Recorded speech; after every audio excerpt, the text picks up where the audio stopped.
नमस्कार बंधुरा एखन जे गाछटी आपनारा देखते पाच्छेन এই গাছটির नाम হচ্ছে रेड इंट्यूशन। रेड इंट्यूशन फुलटी खूबই ভালো ক্যাটাগরির ফুল, কিন্তু একটু টাফ, মানে অর্থাৎ বিগিনারদের আমি এই ফুলটা এখনই করতে বারণ করব। পরের স্টেজে এই ফুলটা করতে পারেন।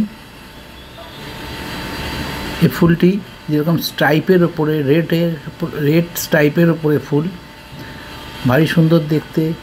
এর কাঠফ্লাওয়ার ক্যাটাগরিতে কম্পিটিশানে অংশগ্রহণ করে। যে কোনো কাঠফ্লাওয়ার ক্যাটাগরির কম্পিটিশানে আপনারা এই ফুলটিকে দেখতে পাবেন। আশা করি এই ফুলটি আপনাদের পছন্দের এবং ইসের তালিকায় থাকবে। নমস্কার বন্ধুরা।